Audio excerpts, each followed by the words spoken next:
Let's talk about hard work. If getting wealthy is your goal, you are going to have to work as hard as you can. But hard work is absolutely no substitute for who you work with and what you work on. What you work on is probably the most important thing. And you can save yourself a lot of time if you pick the right area to work in. Picking the right people to work with is the next most important piece. And then third comes how hard you work.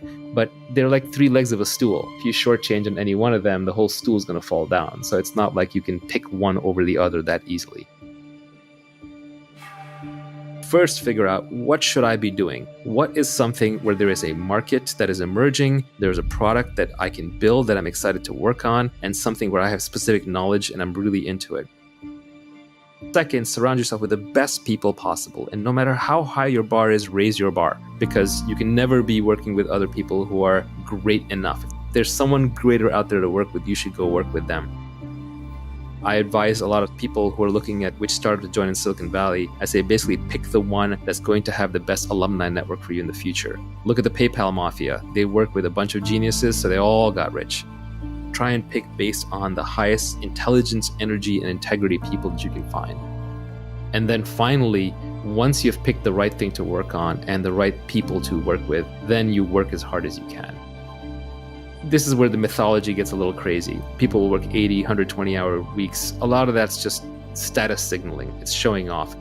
Nobody really works 80 to 120 hours a week sustained at high output with mental clarity.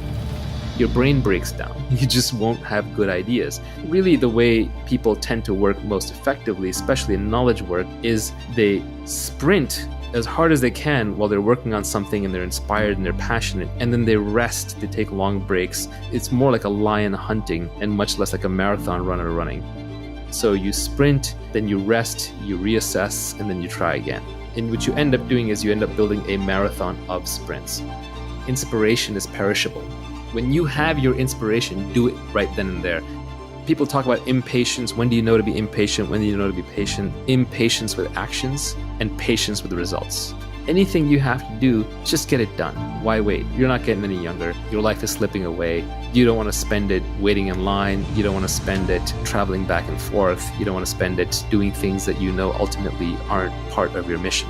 And when you do them, you want to do them as quickly as you can while you do them well with your full attention. But then you just have to give up on the results. You have to be patient with the results because you're dealing with complex systems, you're dealing with lots of people. It takes a long time for markets to adopt products. It takes time for people to get comfortable working with each other. It takes time for great products to emerge as you polish away, polish away, polish away.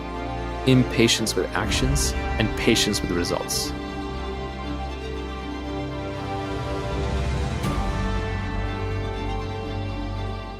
Please subscribe to my channel if you have not done it yet, and don't forget to click the notification button.